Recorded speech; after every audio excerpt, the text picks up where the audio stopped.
Shalom, selamat pagi buat kita semua. Hari ini kita akan masuk di dalam chapel siswa sama Lentera. Begitu saya mengajak kita semua, baik Bapak Ibu Guru, siswa-siswi, untuk kita boleh datang menenangkan hati dan pikiran kita. Untuk dapat beribadah secara fokus dan bijaksana dengan benar di hadapan Tuhan. Kita akan awali dengan sebuah pujian. Mari kita sama-sama menikmati pujian ini untuk bisa membawa kita lebih fokus di hadapan Tuhan.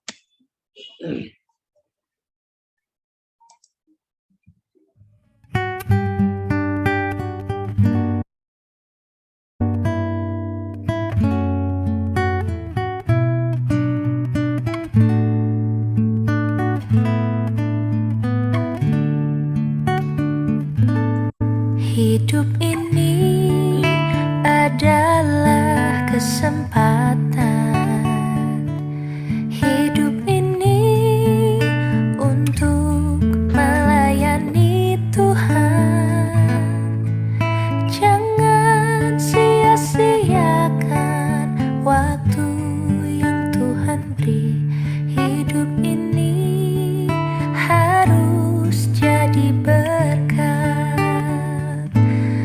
Oh Tuhan, pakailah hidupku selagi aku masih kuat. Bila saatnya nanti ku tak berdaya lagi, hidup ini sudah jadi berkat. Hidup ini adalah kesempatan. Hidup ini untuk melayani Tuhan. Jangan sia-siakan waktu yang Tuhan beri. Hidup ini harus jadi berkat. Oh Tuhan, pakailah hidupku selagi aku masih kuat. Bila saatnya nanti ku tak berdaya lagi, hidup ini sudah jadi berkat. Oh Tuhan, pakailah hidupku selagi aku masih kuat.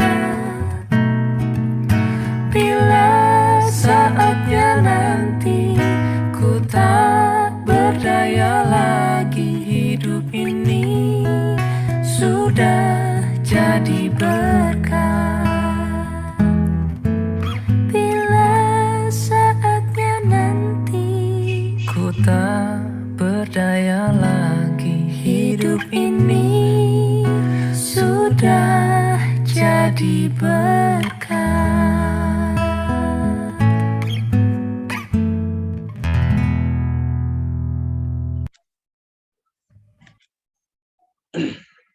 Oke, kita akan masuk di dalam pembahasan firman Tuhan. Sebelumnya, akan ajak kita semua untuk membaca dari Yesaya pasal 65 ayat 1-7 ya. Di bab perikop jawab Allah, hukuman bagi orang berdosa dan keselamatan bagi orang salah. Ya, bahkan bacakan. Aku telah berkenan memberi petunjuk kepada orang yang tidak menanyakan aku. Aku telah berkenan ditemukan oleh orang yang tidak mencari aku. Aku telah berkata, ini aku, kepada bangsa yang tidak memanggil namaku. Sepanjang hari aku telah mengulurkan tanganku kepada suku bangsa yang memberontak, yang menempuh jalan yang tidak baik dan mengikuti rancangannya sendiri.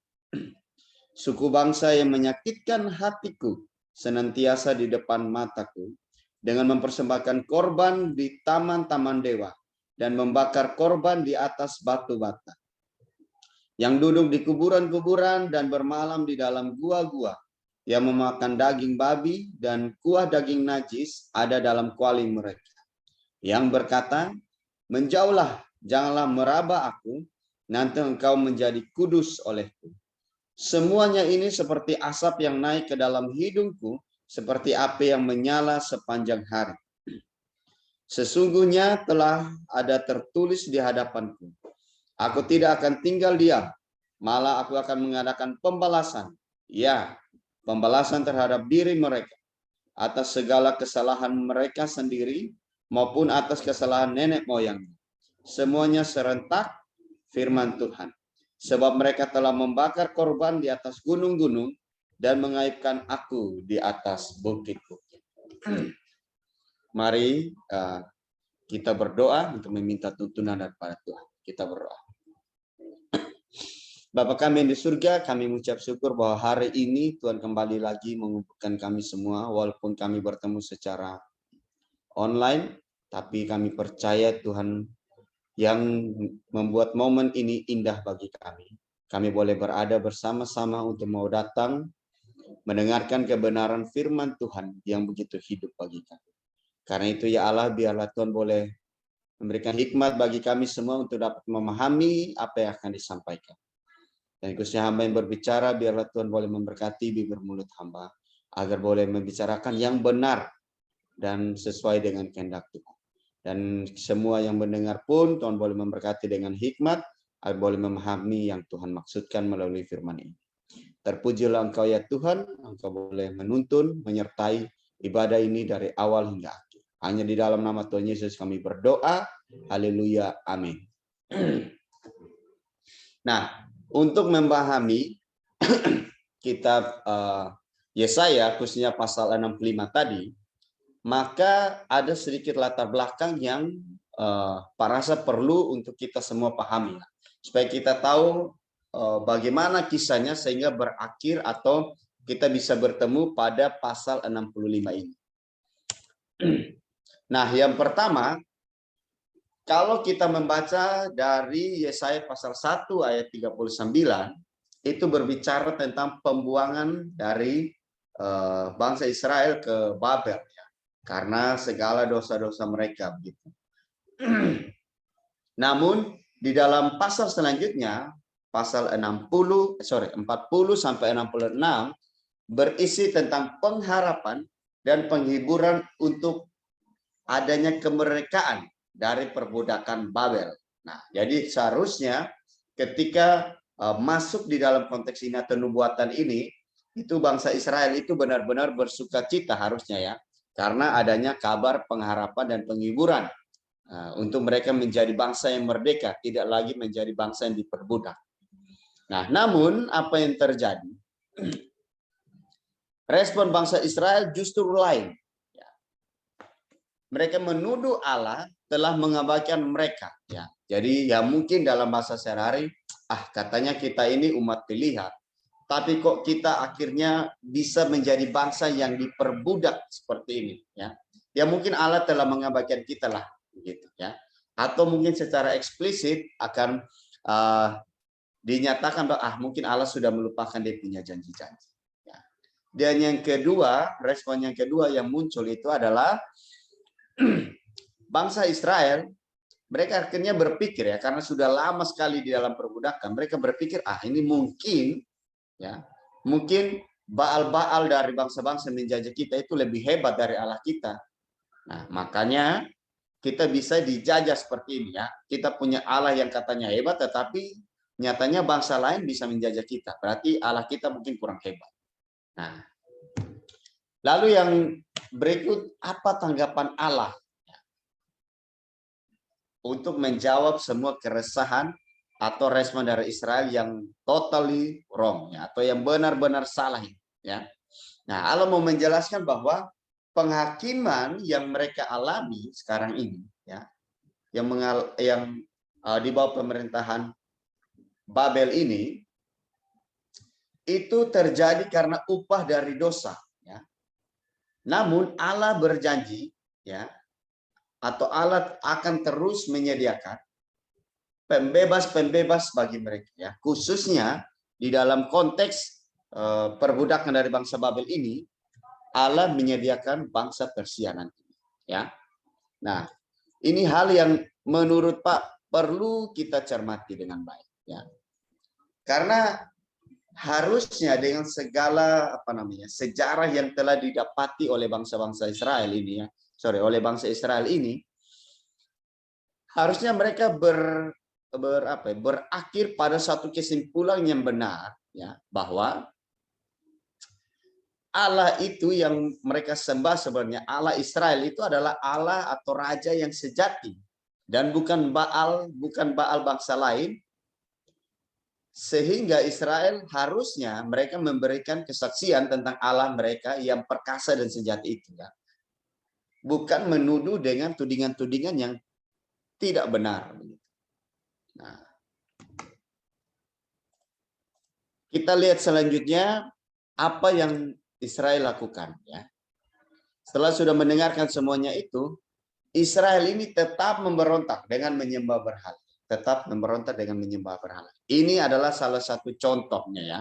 Walaupun masih begitu banyak penyembahan berhala yang dilakukan. Ini adalah salah satu contoh dalam Ulangan 32, ya, di mana mereka membuat patung lembu emas lalu mereka menyembahnya, begitu, ya. Ini salah satu contoh, ya. Nah, ini yang kita bisa lihat bahwa bangsa Israel ini benar-benar bangsa yang dikatakan dalam Alkitab itu tegar tengkuk, ya. Kamu mau ngomong bagaimanapun, kalau mereka sudah menderita, baru mereka ingat Allah. Ketika Allah tolong, mereka hidupnya sudah lebih membaik lagi, buat dosa lagi. Dan begitu terus siklus di dalam kehidupan bangsa Israel. Dan kalau kita resapi baik-baik, bukankah itu juga yang terjadi dalam kehidupan kita? Ya, kalau kita sudah susah saja, baru kita datang pada Tuhan. Selebihnya, Tuhan tidak penting, begitu, ya. Nah, namun Allah, ya, Allah ini tidak serta-merta ketika dia melihat pemberontakan dari Israel, lalu dia melupakan dia punya janji setia yang di awal, ya. Dia tetap menepati janjinya bahwa lewat keturunan Israel semua bangsa itu akan diberkati, begitu, ya. Nah, lalu apa solusi yang Allah berikan? Nah, solusi yang Allah berikan adalah dengan menjanjikan Mesias itu, ya. Yang menjanjikan bahwa nanti akan ada seorang hamba Allah, ya, yang diutus oleh Allah sendiri untuk menepati janji Allah demi memberkati seluruh bangsa di muka bumi. Nah, hamba Allah ini datang, ya, dengan misi yang pertama adalah memulihkan Israel, ya.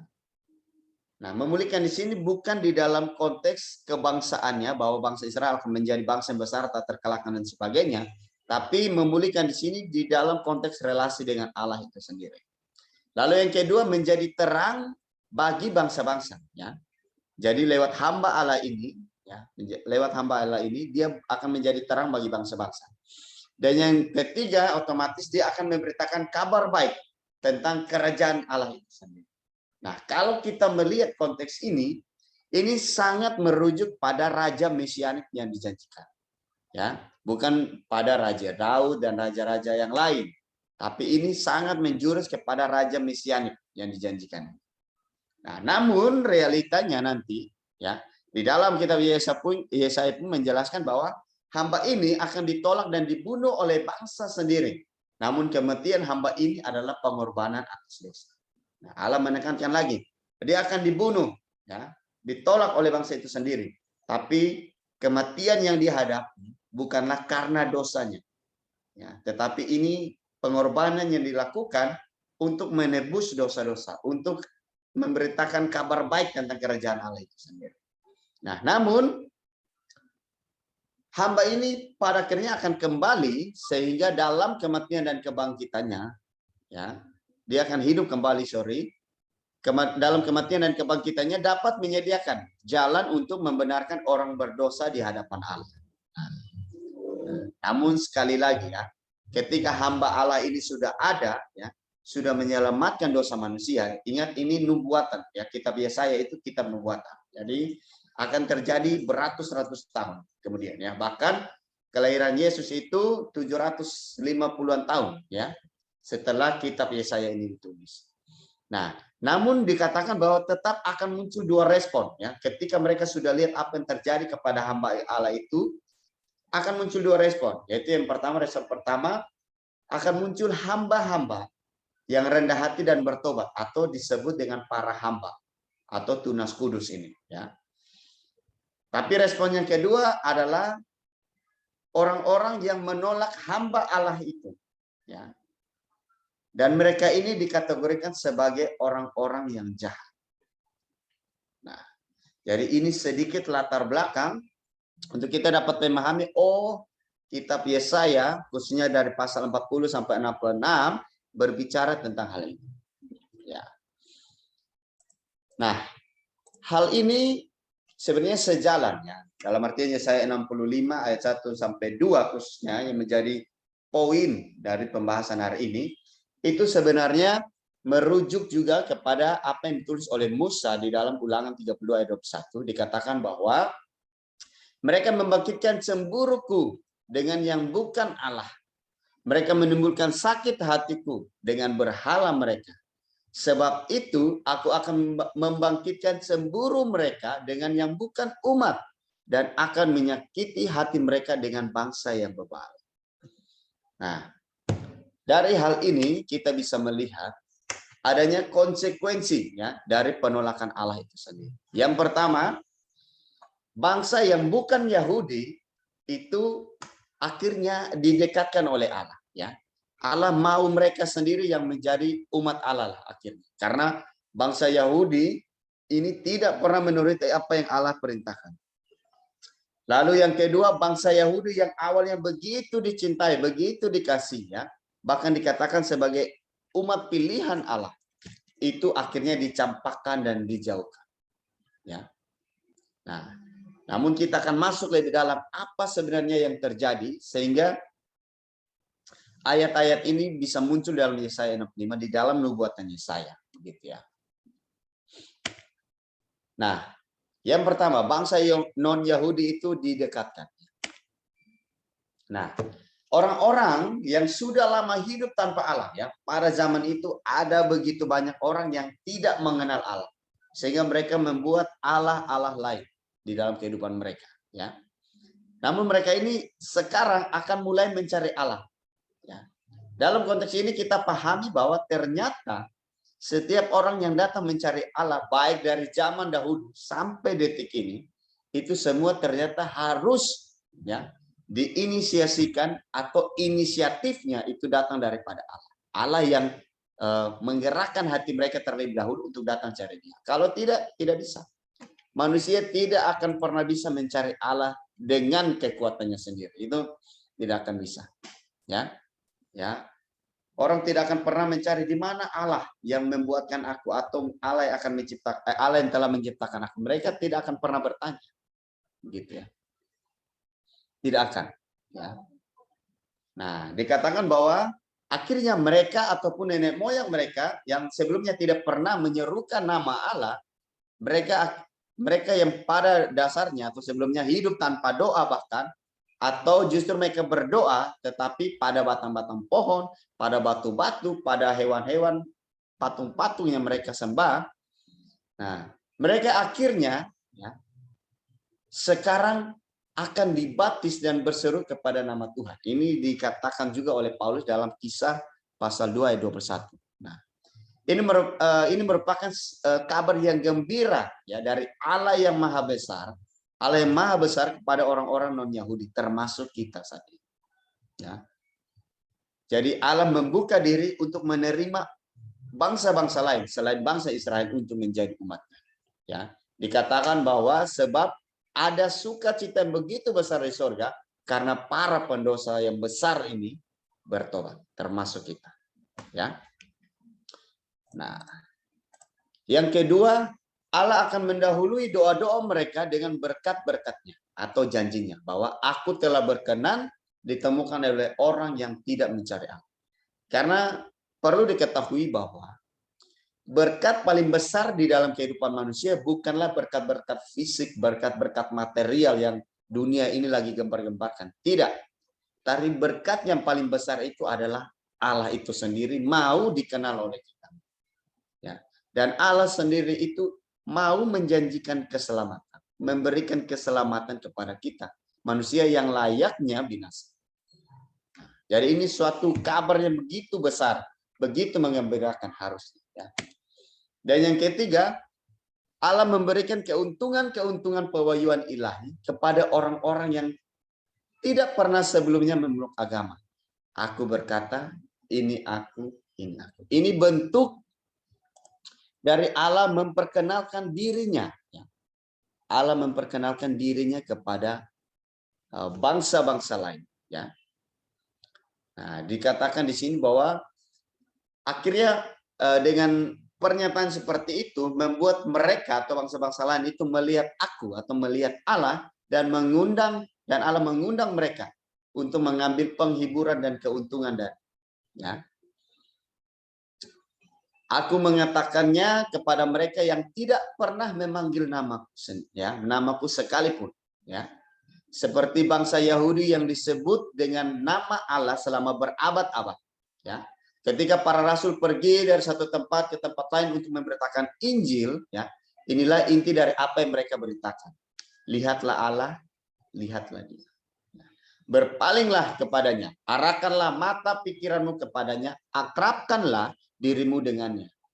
Kagumilah Dia, pujilah Dia. Berbaliklah dari segala berhala-berhala yang sudah kamu buat, dan pandanglah kepada Allah yang hidup yang telah menjadikan kamu. Wah, ini suatu pernyataan yang begitu besar. Inilah inti dari Injil itu, ya. Nah, kita lanjut. Yang berikut apa yang terjadi pada bangsa Yahudi. Ya, kalau bangsa yang non-Yahudi didekatkan, ternyata bangsa Yahudi dalam artian ini tidak semua ya, tapi sebagiannya itu dicampakkan. Nah, kenapa dicampakkan? Ini Allah bukan sembarangan. Ya. Itu terjadi karena sifat buruk dari bangsa ini, yang tadi ya, sifat yang tegar tangguh itu. Nah, Allah ingin menunjukkan kepada dunia bahwa Allah menolak bangsa Yahudi ini bukan tanpa alasan, tetapi karena perbuatan pelacuran mereka. Nah, pelacuran di dalam konteks perjanjian lama itu menunjukkan pada ketidaksetiaan. Ya. Sehingga mereka disingkirkan. Ya. Jadi Allah bukan serta-merta menolak tanpa alasan, tapi karena memang alasan yang sangat prinsipal bahwa ketidaksetiaan itu membuat Allah marah dan murka terhadap. Nah, yang kedua, bangsa Israel ini mereka sangat yakin dengan mereka punya pilihan, ya, jalan yang mereka ambil. Ya. Mereka sangat yakin bahwa kalau dengan patung yang kita buat, kita ingin punya raja seperti bangsa-bangsa lain dan banyak hal lagi. Itu mereka yakin bahwa itu jalan yang benar, yang tepat sesuai dengan yang mereka inginkan. Nah, namun mereka lupa satu hal. Ya. Allah sudah mengingatkan mereka sebenarnya, ya, dalam Kejadian pasal 6 ayat 5, bahwa segala kecenderungan hati kita, ya, itu selalu membuahkan kejahatan semata-mata. Ingat bahwa manusia pada dasarnya setelah jatuh di dalam dosa, semua yang dia inginkan di dalam pribadinya itu hanyalah segala sesuatu yang membuahkan kejahatan semata, yang mendukakan hati Allah semata-mata. Ya. Jadi jangan pernah di dalam kehidupan kita bahagia dengan apa yang menjadi keinginan kita. Tidak. Ya. Itu hanya justru kebanyakan membawa malapetaka di dalam diri kita sendiri. Gitu. Ya. Nah, lalu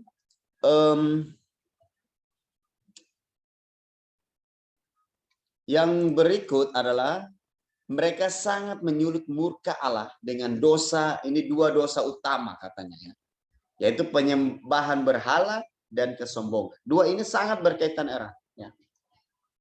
Ya, barang siapa yang menyembah berhala itu karena dia sombong. Apa sombongnya? Saya tidak butuh Allah.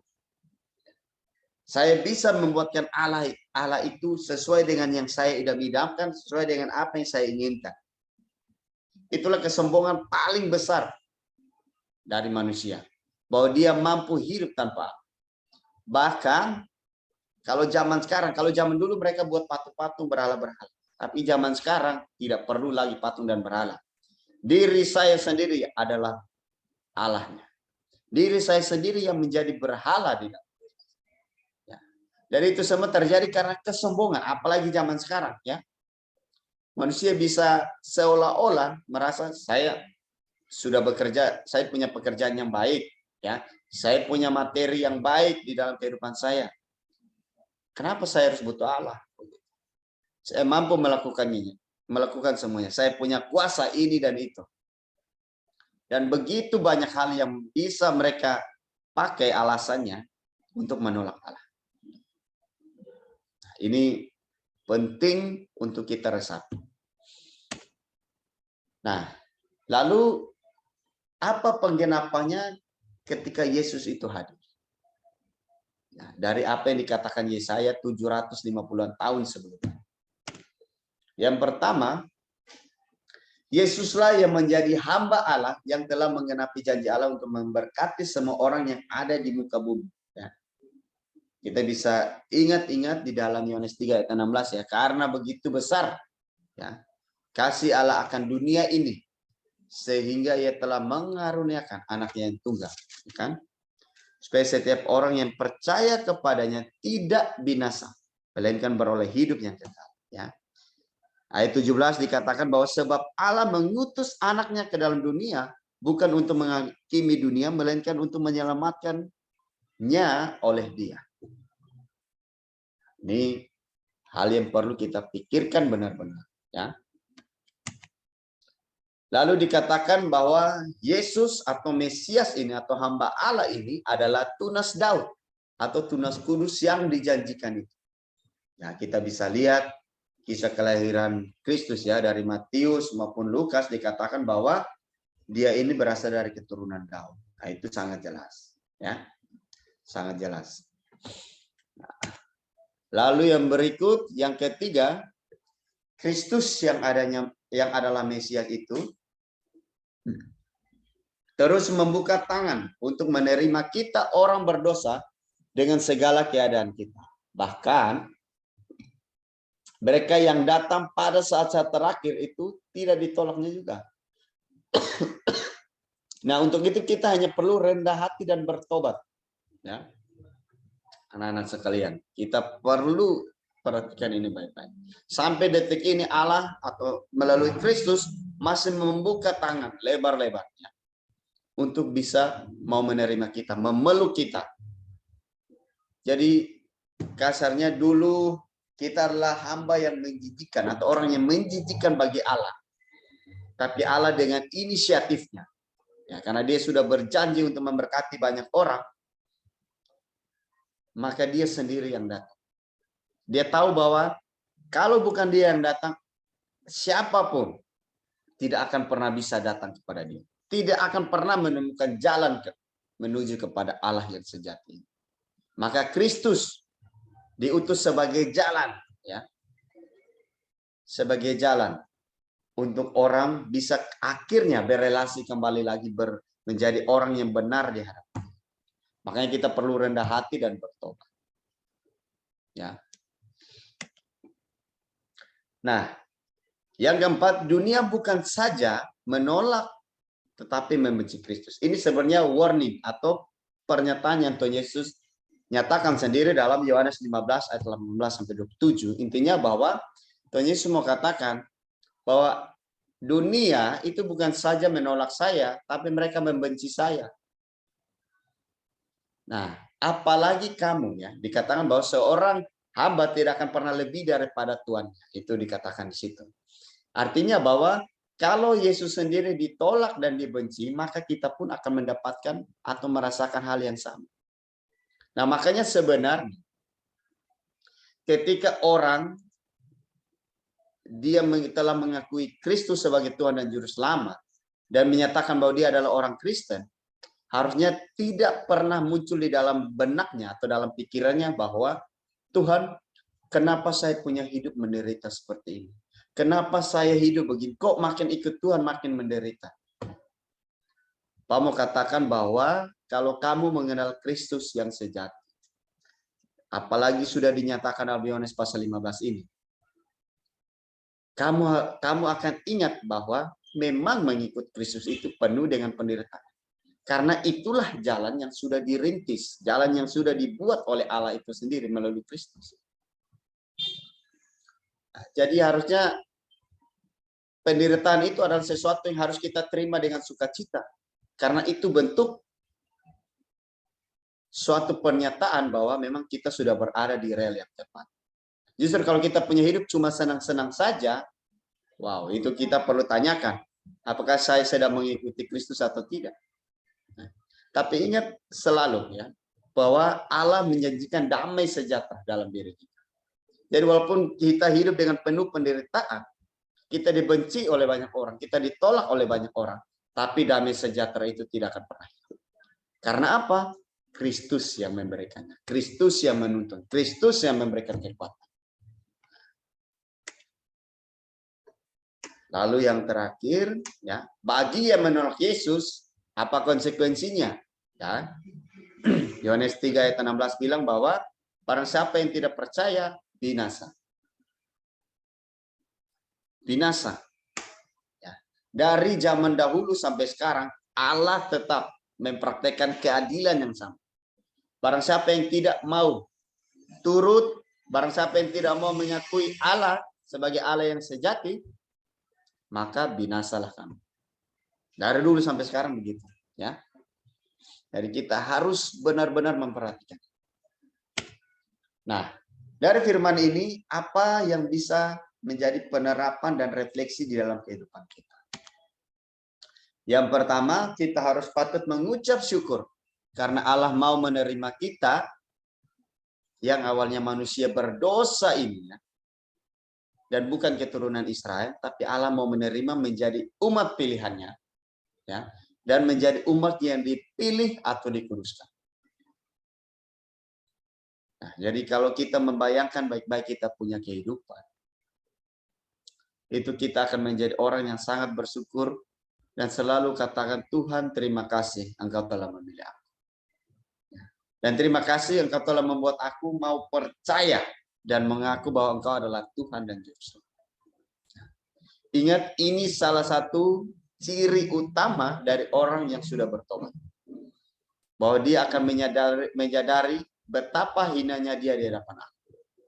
Jadi kalau sampai saat ini, barang siapa yang masih belum merasakan itu, ya, ketika datang di hadapan Tuhan, saya rasa saya hidup baik-baik saja kok. Buat apa saya membutuhkan Tuhan? Itu sangat menjadikan bahwa Anda belum bertobat. Anda belum rendah hati di hadapan Tuhan. Ya. Dan yang kedua, maukah kita percaya kepada Yesus dan mengakuinya sebagai Tuhan dan Juru Selamat? Ingat bahwa dia sudah datang. Membukakan tangan. Mau menerima kita semua. Maukah kita percaya? Atau kita mau mengulangi dosa bangsa Israel yang menolak Allah? Ya, ingat bahwa semua yang menolak Allah itu pasti binasa. Tidak ada yang lain. Ya. Mana yang mau kita pilih? Maukah kita percaya, mengakui bahwa dia adalah Tuhan dan Juru Selamat kita? Atau kita menolak? Dan yang ketiga, bagaimana cara kita mengakuinya? Yaitu bukan hanya dengan mulut ini, tetapi dengan seluruh hidup kita. Kita persembahkan kepada dia. Tuhan, ini hidup saya. Silakan Tuhan pakai sesuai dengan apa yang Tuhan kehendaki. Hidup saya, hidup ini bukanlah tentang saya lagi. Tapi hidup ini hanya tentang Kristus. Jadi apapun yang terjadi dalam hidup ini, haruslah menceritakan tentang Kristus. Haruslah sesuai dengan yang Kristus kehendaki. Nah, kiranya 3 hal ini dapat menjadi perenungan yang berarti bagi kita semua. Ya. Dan yang terakhir yang menjadi kesimpulan kita, yaitu jika Allah menolak kita karena dosa kita yang begitu menjijikkan, maka itulah keadilan Allah yang sesungguhnya. Tetapi jika Allah masih mau menerima kita sampai saat ini, maka itulah yang disebutkan anugerah Allah yang masih diberikan bagi kita. Jadi kalau kita sedang menderita, kamu tidak usah mengeluh. Kita tidak perlu mengeluh, ya.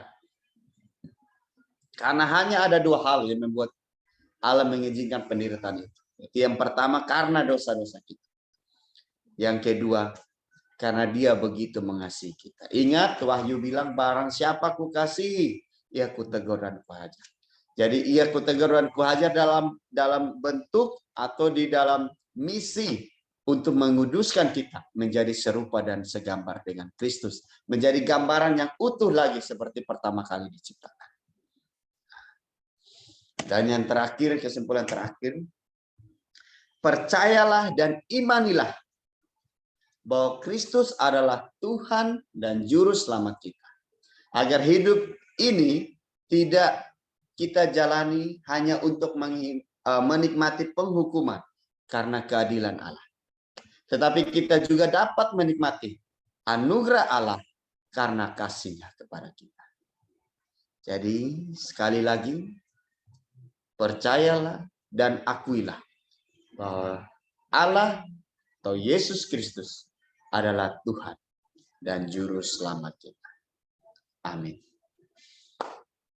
Oke, sekian firman Tuhan, kiranya boleh dapat memberkati kita semua. Untuk itu mari apa aja kita semua untuk tundukkan kepala, kita berdoa. Bapa kami yang ada dalam kerajaan surga, kami mengucap syukur ya Tuhan, buat kasih setia dan penyertaan Tuhan telah menuntun dan menyertai kami dari awal hingga akhir pemberitaan firman ini. Bapa, jika ada yang kurang, kiranya Tuhan yang boleh melengkapi dan menafsirkan yang terbaik di dalam hati dan pikiran kami masing-masing. Tapi kami percaya bahwa Allah yang sempurna yang akan mengerjakan melalui Roh Kudus di dalam hati kami. Untuk kami boleh dapat percaya dan mengakui Engkau sebagai Tuhan dan Juru Selamat. Dan hidup kami akan menjadi hidup yang baru. Bukan lagi hidup yang menjijikkan di hadapan Engkau, tetapi hidup yang membuat Engkau bisa tersenyum dan Engkau bisa dan hidup kami bisa memuliakan Engkau Tuhan, bisa menyenangkan Engkau setiap hari. Terpujilah Engkau Tuhan, ajar kami, tuntun kami untuk menjadi hamba Allah yang setia, yang mau rendah hati di hadapan Tuhan. Biarlah hidup kami boleh menjadi berkat, boleh menjadi lentera-lentera dimanapun kami berada. Terpujilah Engkau ya Allah Bapa di surga, hanya di dalam nama Tuhan Yesus kami berdoa dan mengucap syukur kepada Bapa di surga. Amin.